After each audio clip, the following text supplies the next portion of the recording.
Assalamualaikum warahmatullahi wabarakatuh. Di sini saya akan membahas tentang pembelajaran bahasa Indonesia di era globalisasi. Yang pertama, pengertian dari bahasa. 1. Menurut Hasan Alwi, bahasa merupakan sistem lambang bunyi yang arbiter di mana dapat untuk dimanfaatkan semua orang dalam berinteraksi, bekerja sama, serta mengenali diri terhadap percakapan yang baik serta tingkah laku dan sopan santun. Kedua, menurut Ferdinand de Saussure, bahasa merupakan salah satu ciri yang menjadi pembeda. Hal ini dikarenakan dengan memakai bahasa, maka setiap kelompok yang ada pada masyarakat dapat menjadi dirinya sebagai kesatuan yang berbeda dengan kelompok lain. 3. Menurut Sudaryono, bahasa merupakan sarana berkomunikasi secara efektif meskipun masih tidak sempurna, sehingga ketidaksempurnaan bahasa tersebut dapat menjadi suatu sarana komunikasi yang menjadi sumber dari kesalahpahaman. Yang keempat, menurut Samsudin, pengertian bahasa menurut Samsudin adalah alat yang digunakan dalam membentuk perbuatan, pikiran, perasaan, serta keinginan di mana menggunakan alat untuk mempengaruhi dan dipengaruhi. 5. Menurut Kamus Linguistik, bahasa ialah sistem lambang bunyi yang arbiter yang dipakai oleh masyarakat dalam berinteraksi, mengidentifikasi diri, serta bekerja sama. B. Pengertian dari globalisasi.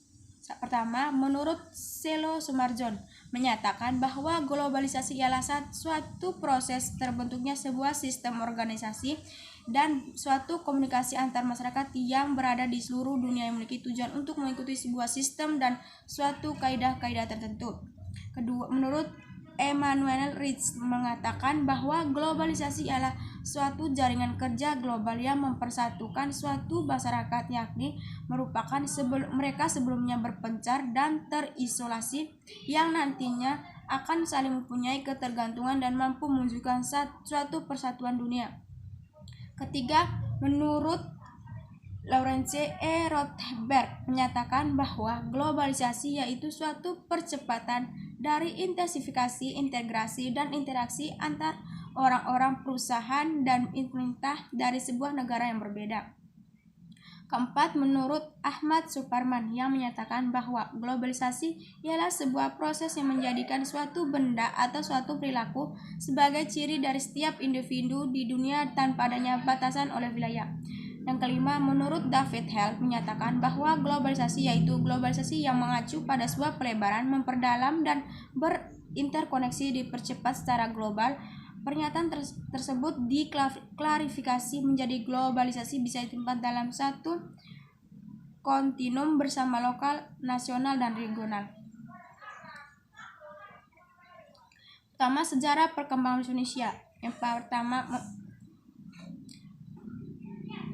pada tahun 1901 disusun ejaan resmi bahasa Melayu oleh C.H. A. van Opsche dan dibuat dalam kitab Logat Melayu. 2. Pada tahun 1908 pemerintah mendirikan sebuah badan penerbit buku bacaan yang diberi nama Commissie for the Volk, Taman Baca Rakyat, yang kemudian pada tahun 1917 diubah menjadi Balai Pustaka. Balai Pustaka menerbitkan buku-buku novel seperti Siti Nurbaya dan Salah Asuha, buku-buku penuntun bercorak tanah penuntut memelihara kesehatan yang tidak sedikit membantu penyebaran bahasa. 2. Perkembangan bahasa Indonesia di era globalisasi. Bahasa Indonesia merupakan bahasa resmi bangsa Indonesia. Oleh karena itu, bahasa Indonesia mempunyai peran penting dalam membangun manusia Indonesia seutuhnya. Selain itu, bahasa Indonesia juga sebagai jati diri bangsa Indonesia perlu dibina oleh setiap warga negara Indonesia, terutama dalam era globalisasi ini. Hal ini diperlukan agar bangsa Indonesia tidak terbawa arus oleh pengaruh dan budaya asing-asing yang jelas-jelas tidak sesuai dengan bahasa dan bahasa Indonesia. Pengaruh dari luar atau pengaruh asing ini sangat besar kemungkinannya terjadi pada era globalisasi ini.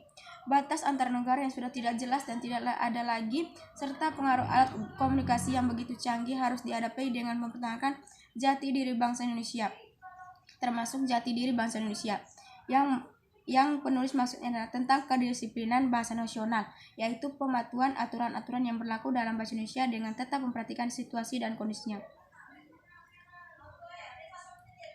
Namun kesadaran dan ketidakrumitan tersebut tidak mengurangi kedudukan dan fungsi bahasa Indonesia dalam pergaulan dan dunia kehidupan bangsa Indonesia di tengah-tengah pergaulan bangsa. Bangsa Indonesia telah membuktikan diri dapat digunakan untuk menyampaikan pikiran-pikiran yang rumit dalam ilmu pengetahuan dengan jernih, jelas, teratur, dan tepat. Bahasa Indonesia menjadi ciri budaya bangsa Indonesia yang dapat diandalkan di tengah-tengah pergaulan terbangsa pada era globalisasi ini. Bahkan bahasa Indonesia pun saat ini menjadi bahan pembelajaran di negara-negara asing seperti Australia, Belanda, Jepang, Amerika Serikat, Inggris, Cina, dan Korea Selatan. 2. Pembelajaran bahasa Indonesia di era globalisasi. Pemerintahan Indonesia sebenarnya telah banyak berbuat untuk memajukan pendidikan bangsanya. Hanya saja kemajuan yang dicapai dari hasil kerja keras anak bangsa Indonesia belum sepadan dengan hasil kerja keras yang dicapai oleh bangsa lain. Banyak faktor yang membuat bangsa Indonesia tertinggal dari bangsa lain, terutama sesama bangsa asing. Faktor-faktor itu dapat berupa rendahnya kualitas SDM yang kita miliki, kurangnya relevannya program-program pendidikan dengan tuntutan kemajuan zaman, dan moralitas bangsa masih rendah. Sebagian oknum bangsa hanya bekerja untuk mendatangkan hasil dari keuntungan pribadi serta golongannya. Sebagai bangsa yang besar dan merdeka, walaupun pengaruh globalisasi begitu besar dan gencar telah merasuk kemana-mana, tetapi kita tetap mempunyai pendirian, kebanggaan, dan mencintai bangsa Indonesia. Salah satu wujud kecintaan itu terletak pada kepedulian kita kepada bangsa Indonesia beserta komunikasi lainnya. Bangsa Indonesia senantiasa akan diwarisi kepada generasi penerus bangsa. Bahkan melalui tekad yang kukuh, bangsa Indonesia diusahakan menjadi bangsa untuk komunikasi dunia. Menurut Gunawan, pada tahun 2003, di era globalisasi ini, salah satu bahasa asing yang berpotensi menurunkan kadar nasionalisme bangsa Indonesia adalah bahasa Inggris. Pengajaran bahasa Inggris di Indonesia tidak perlu dilarang, tetapi perlu dijaga dan dibatasi pada tujuan internasional saja. Dalam rangka meningkatkan SDM bangsa Indonesia menghadapi era globalisasi, dipersilakan saja para pelajar dan mahasiswa menguasai bahasa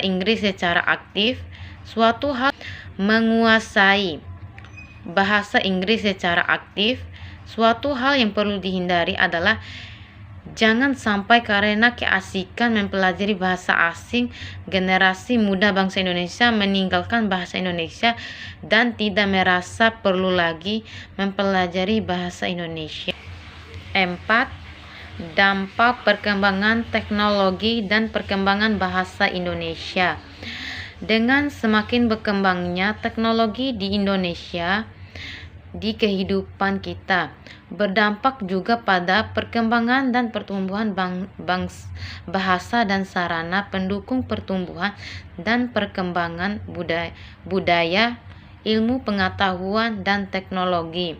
Di dalam era globalisasi itu, bangsa Indonesia harus ikut berperan di dalam dunia persaingan bebas, konsep-konsep dan istilah baru, dan pertumbuhan dan perkembangan ilmu pengetahuan dan teknologi secara tidak berlangsung memperkaya khazanah bangsa Indonesia. Dengan demikian, semua produk budaya akan tumbuh dan berkembang pula sesuai dengan pertumbuhan dan perkembangan ilmu pengetahuan dan teknologi, termasuk bahasa Indonesia, sekaligus berperan sebagai pasaran berpikir dan sarana pendukung pertumbuhan dan perkembangan IMTEK itu.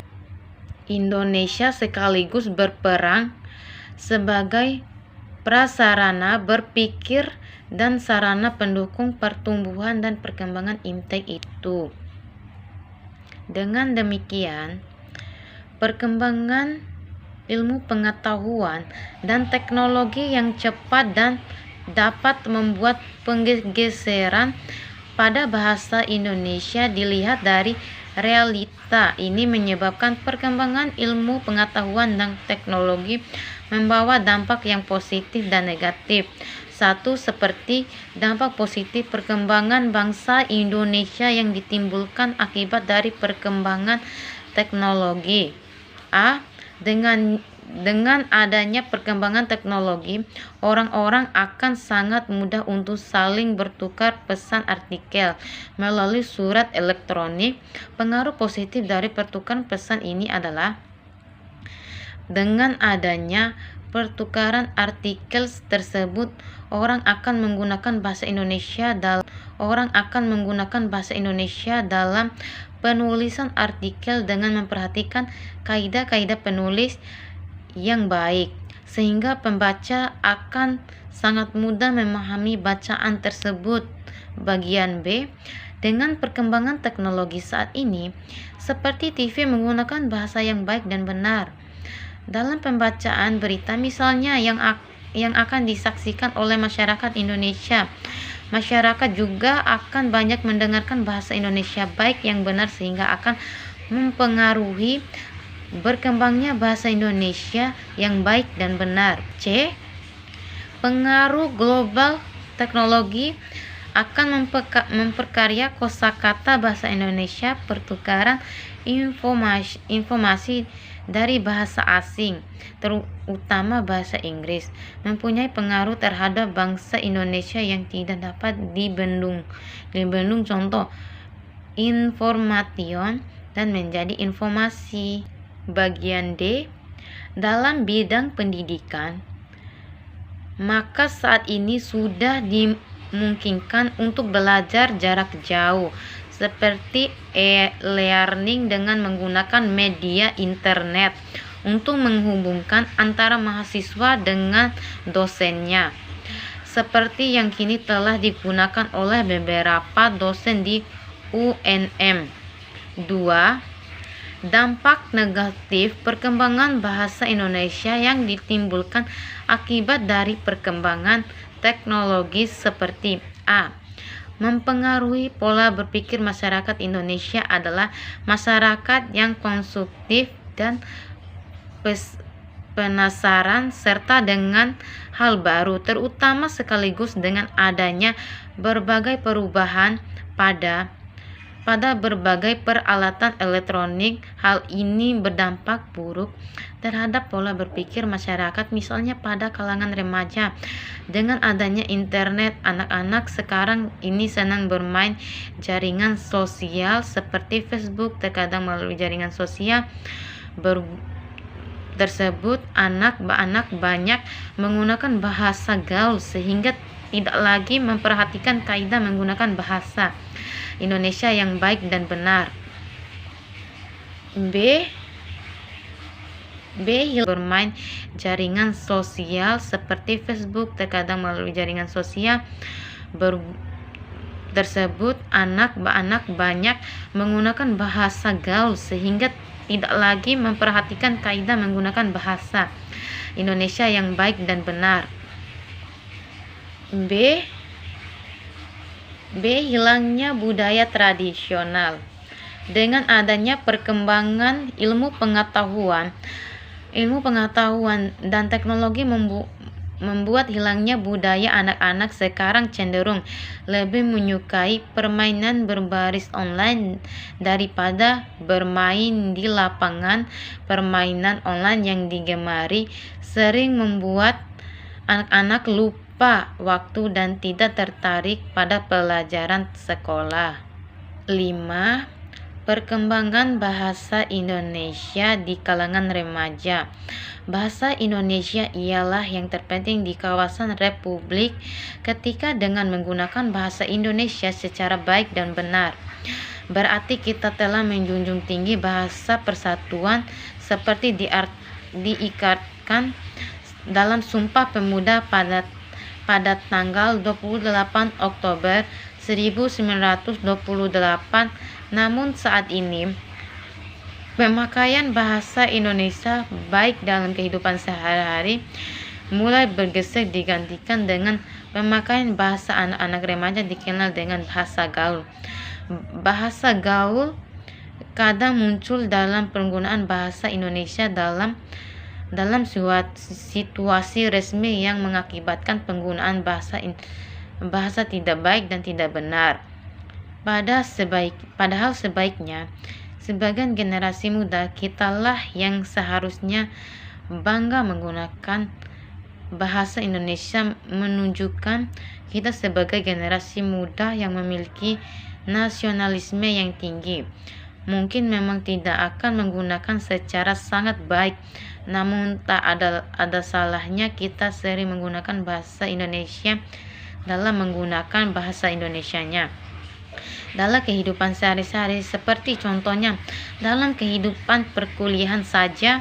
Terkadang dalam forum resmi diskusi kita menggunakan bahasa Indonesia dengan bahasa daerah atau bahasa gaul yang sehari-hari kita menggunakan bahasa Indonesia seutuhnya. Sekian dari saya, lebih dan kurangnya saya mohon maaf. Wabillahi taufiq wal hidayah. Wassalamualaikum warahmatullahi wabarakatuh.